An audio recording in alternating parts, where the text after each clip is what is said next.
Hello, everybody. We have huge updates on how Biden plans to pass stimulus checks immediately in January. Let's discuss the details in this video. This is your evening stimulus package updates. We'll also cover the unemployment extension and updates on Trump's lawsuits regarding voter fraud. Do you think Trump should approve stimulus checks now? Let me know in the comments below. Welcome back to my channel. My name's Andrew, and thank you for taking the time to watch my videos. Don't forget to subscribe and like this video for daily updates. Okay, we're going to discuss the stimulus package that Biden plans to approve in just 2 minutes. But first, we're going to cover what Trump said today. I always try to be unbiased on this channel, so I'm also going to show you what CNN and Fox News had to say as well. I like to show you guys both sides of the story so you can come to your own conclusion. Okay, let's take a look at Trump's Twitter. He continues to fight the election results, and today he posted, "It's all about the signatures on the envelopes. Why are the Democrats fighting so hard to hide them? We will find massive numbers of fraudulent ballots. The signatures won't match. Fight hard, Republicans. Don't let them destroy the evidence." Guys, do you agree with Trump's comments or do you disagree? Let me know in the comments below. In any case, I'm going to cover how CNN and Fox News is covering this news. But first, I'm going to show you what Attorney General John Shapiro from Pennsylvania had to say regarding Trump's lawsuits. He said yesterday, "I've been telling everyone who will listen, these suits are baseless, stay calm. Rudy has no facts, I'm on it." He's referring to the fact that Pennsylvania judges have shot down Trump's lawsuits to throw out millions of ballots that were sent in by mail. Do you guys agree or disagree with these comments? This is the top lawyer in Pennsylvania, Pennsylvania's Attorney General. Okay, let's take a look at CNN and see how they're handling this news. Then we'll take a look at Fox. And just after that, we'll get into stimulus checks and an update on Biden's stimulus plan. CNN's article is titled, "Christie Calls Trump's Legal Team a National Embarrassment." Guys, Christie is a Republican and was one of the first notable Republicans to endorse Trump in 2016. If you remember, Christie actually ran for president in 2016 but conceded to Trump. And back then, there was a lot of controversy surrounding Trump and the things he said. And Christie was one of the first nominees to actually endorse Trump, and he took a lot of slack for that. He took a lot of heat for endorsing Trump. Well, now he's changing his tune, and CNN is reporting that he thinks Trump should just concede. What do you guys think about that, and do you like Christie? Let me know in the comments below. CNN also went on to say that the judge in Pennsylvania, which is one of the swing states where Trump is filing his lawsuits, that judge said that Trump is essentially asking the country to invalidate more than 6.8 million votes, thereby disenfranchising every single voter, and his lawsuit was thrown out in Pennsylvania. Guys, do you agree with this judge? Let me know your thoughts. In any case, Trump is filing a petition for this conclusion, so we will have updates daily. Now, what else did CNN say? They're talking about the fact that tomorrow, this Monday, Michigan State Board will be meeting to certify the election results. And we all know that Trump has been fighting to slow down the certification of the electoral results. The reason Trump is doing this is because he's trying to slow down the results and even stifle them completely in order to make this election go to the Supreme Court, which we all know Trump has put a lot of Republican judges in that court, in which case he expects he would win. So what do you guys think of Trump's strategy? Let me know your thoughts in the comments below. A lot of people think this is a really nasty strategy and really undermines democracy. But of course, Trump's hard and strong believers think that Trump should move forward with this strategy. But Michigan is set to certify these results tomorrow, and many states are doing so this week as well. Let's take a look at the actual article, and as you read this, you'll see that there does seem to be less of a bias towards Trump from Fox News. Basically, Fox News does not seem to be favoring Trump as much as they used to. Do you guys still like Fox News, or do you think they're not treating Trump as well as they should? Let me know in the comments below. In any case, this article is titled, "Biden Advisor, Trump Seeking to Subvert the Democratic System with Legal Challenges, and Biden Does Not Have Any Concerns Regarding Trump's Lawsuits." The article went on to share the same thing I showed you earlier regarding Trump's issue with the signatures on these envelopes from Georgia, and he wants a deeper audit comparing the signature on the envelope with the signature on the actual ballots and signatures on people's driver's license. That is one way they use to validate these ballots, is they make sure the signature matches your signature on your driver's license. Now, this is how they're not really being biased towards Trump. They went on to share Georgia's Secretary of State's comments on this, basically illustrating the fact that it would be nearly impossible to do this. So Georgia's Secretary of State Raffensperger said, "This comparison would be impossible at this point because the ballots are separated from the outer security envelope during the counting process." Now, he went on to accuse Trump of trying to subvert the democratic system and said his challenges amount to a PR stunt and a sideshow. Then pointed to the fact that Giuliani's marathon press conference on Thursday as evidence was not a serious, sophisticated effort. During the press conference, Giuliani and attorney Sidney Powell made sweeping allegations of a centralized voter fraud plot. He referenced allegations in sworn affidavits that raised questions regarding the vote counting process in several jurisdictions, but did not illustrate how they were connected as part of an overarching scheme. Now, do you guys agree with these comments that there are little to no facts on voter fraud, or do you disagree? In any case, this is how Fox News is covering this issue, guys. Now, as you know, Fox News generally leans a lot more towards Trump, but there are rumors that Trump plans to open his own media outlet that will compete with Fox News. So this is why it's rumored that Fox News is not leaning in towards Trump as much as they used to. Okay, guys, we will have updates daily on the election, so please subscribe for daily updates. Now let's talk about stimulus and what's happening with stimulus news. There is great news. Joe Biden met with Pelosi and other Democrats this week and plans to approve a giant stimulus package similar to the HEROES Act, which is $2.2 trillion. This is great news, and he is also urging Congress to approve a package now and to not wait until he is inaugurated. On Friday, President-elect Joe Biden sat down with House Speaker Nancy Pelosi and Senate Democratic leader Chuck Schumer at his makeshift transition headquarters in Wilmington, Delaware. The focus of the meeting was their response to the pandemic, and all three in attendance agreed that we need another large-scale economic package as their top priority. Guys, this is great news. Let me know in the comments below. Do you agree with this, that we need a large package? Now, earlier that day, Biden's transition secretary warned that there is no room for delay, and Pelosi said that she was hopeful that Senate Republicans would come to an agreement and approve a package now before Biden is inaugurated. That would be great news, guys, and I really do hope this package is approved. Now, let's talk about what this package will include. Now, Biden is on record as saying that they should approve something very similar to the HEROES Act, which includes a $600 weekly unemployment boost, a $1,200 stimulus check, an additional stimulus check for dependents, as well as money for companies to keep their employees on staff and not lay them off, more money for state and local governments, and one thing that Joe Biden wants to add is a $200 monthly boost to those on Social Security and Social Security disability insurance. Guys, do you like these ideas? Let me know in the comments below. We also have to talk about how Biden will get this approved. Now, as you know, currently Mitch McConnell still wants to keep this package low, between $500 billion to $1 trillion.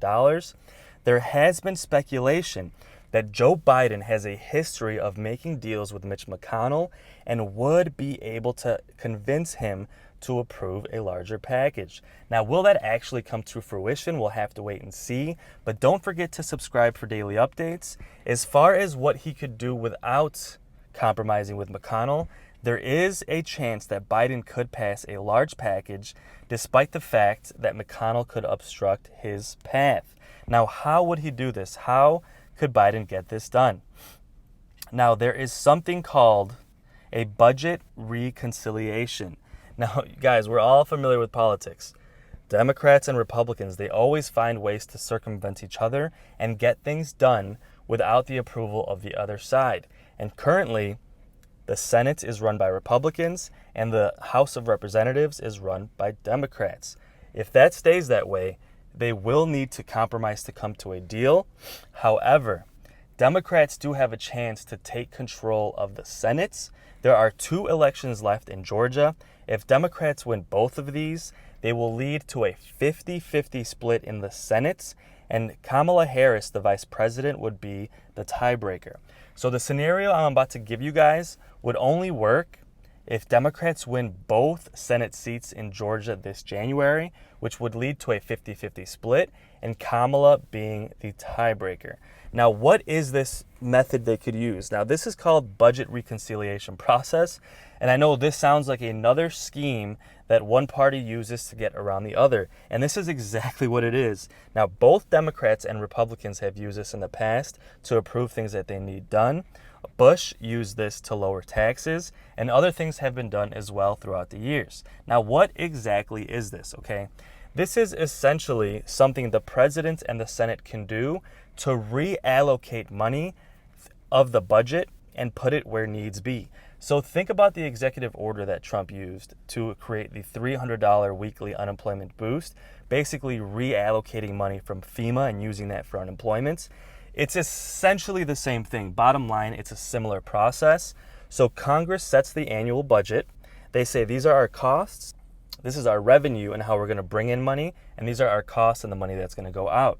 That is set in stone for the year.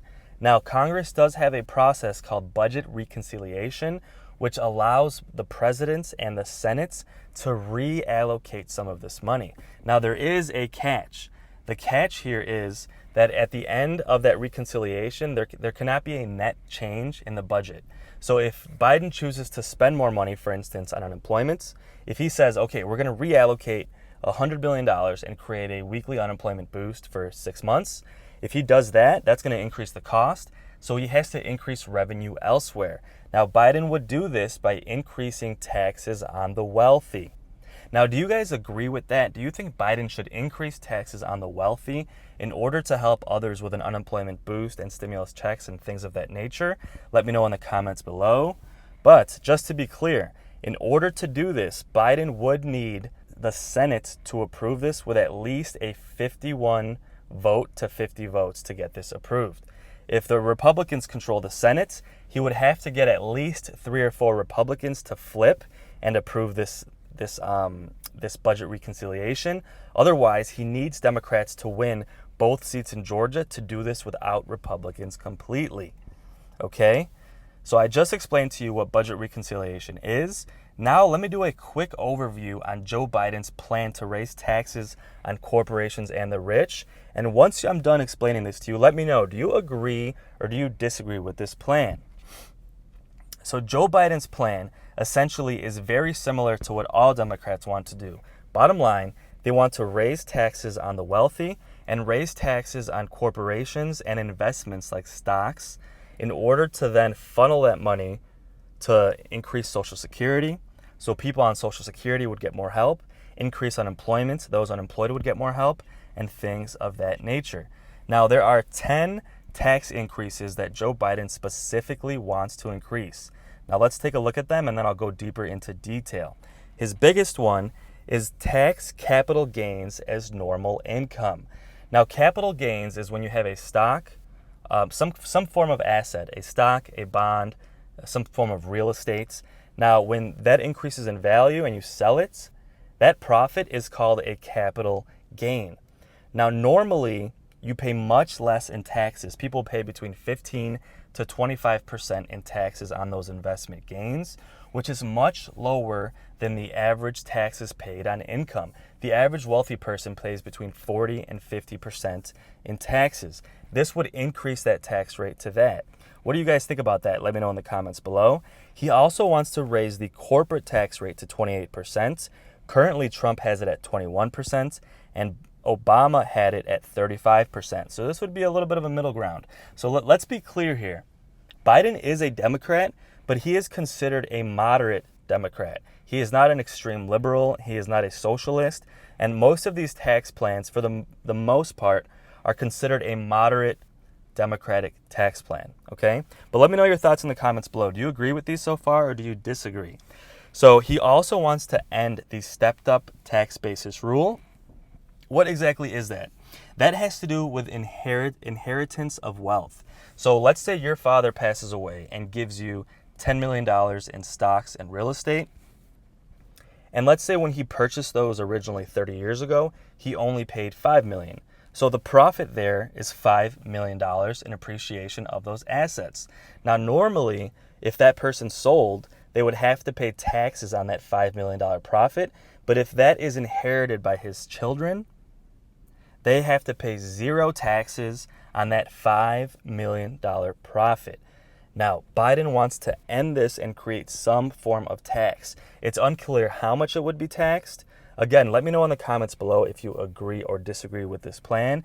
The argument here is that people that are making minimum wage are paying more taxes than people who are inheriting millions of dollars from their parents. At the same time, those that inherit the money are saying, hey, my parent worked hard for this money, he saved it, and he would like me to have this. It is not fair to pay taxes. But let me know your thoughts in the comments. What else does Biden want to do? He also wants to create a cap on corporate tax, which means although he wants to raise the corporate tax rate to 28%, most corporations have so many tax loopholes and tax exemptions that they pay much, much less than that. Guys, as you know, there are reports of Bank of America, Amazon, giant billion-dollar companies paying zero in taxes. The point of this would be to wipe that out completely and create a minimum tax rate for all corporations. Specifically, he wants them to pay at least 15%. So for example, Amazon might make $100 billion in profit one year, but they'll spend all of that money reinvesting it into growth, reinvesting it into growing their infrastructure and growing their business. And because they are doing that, they pay zero taxes. Biden wants to end that by saying, no, you're going to pay 15% in taxes no matter what for corporations. So let me know your thoughts on that in the comments below. He also wants to create a 21% tax rate on foreign profits, cap tax deductions for the wealthy, basically making sure that the wealthy are paying more taxes than they pay now, crack down on foreign tax havens. So companies kind of creating their LLC overseas to pay less in taxes. He also wants to raise the top individual tax rate to 39.6%. Currently, it's at about 37%, so this is about a 2% increase. Not a huge difference, and this would only affect those that make about $400,000 or more. So let me know your thoughts on that in the comments. He wants to close more real estate loopholes. The main one here is one that you might not even know about. Now, let me explain this. Basically, let's say you buy a $100,000 house. 10 years later, let's just say it's worth $1 million. So your profit there is $900,000. I know this is an exaggerated example, but I just want to make my point. If you sell that house, you're going to make a $900,000 profit. Now, currently, under the current tax laws, if you take that profit and use it to buy more real estate, you pay zero taxes on that profit. What Biden wants to do is essentially end that and make you pay some form of tax on that profit no matter what. Now, let me know your thoughts in the comments below. The point of that current tax plan is to encourage you to reinvest it into the market and encourage overall economic growth. Biden's side of that is saying that's great, but we need these people, these wealthy people, to pay some form of tax. We can't let people on minimum wage pay less tax than people that are making million-dollar profits selling homes, okay? But let me know your thoughts in the comments. He also wants to end tax exemptions on fossil fuel production, which he claims hurts the environment. Okay, guys, so these are the main ways that Biden plans to raise taxes on the wealthy and create more funding for programs like unemployment, Social Security, and things like stimulus checks and that nature. Okay, guys, let's do a quick update on unemployment. As you know, unemployment recently has gotten better. It has dropped to about 7% nationally, but experts worry that with the cases of the illness rising, winter coming, and the effects of the vaccine not expected to be really implemented until late spring to early summer, that we are in for a deeper recession this winter, and we need another unemployment boost approved quickly. Guys, do you agree with that? Let me know in the comments below. I've covered this in a previous video, but many states have still been hit really hard by unemployment. Hawaii is still at 14.3% unemployment. Nevada is at 12%, California is at 9.3%, and New York is at 9.6%. Guys, there are multiple states that have close to 10% 8% of the workforce still unemployed. And as I also spoke about in a previous video, we have over 10 million people who are going to lose their unemployment benefits after Christmas if we don't get another unemployment extension approved quickly. Guys, and if you're on unemployment, I truly hope this boost is approved quickly, and stay strong out there, guys. This help will be coming soon. And if you made it this far into my video, thank you so much for supporting my channel. It really means the world to me, and I really do appreciate every single view. My thoughts go out to each and every one of you during this hardship. I've had so many comments from people who truly deserve the help. And if you're watching this video, you're probably going through a difficult season in your life. Just know that you will get through this and you will be in a better place. Stay strong out there and keep taking steps towards a better tomorrow. Thanks again for watching and have a great day.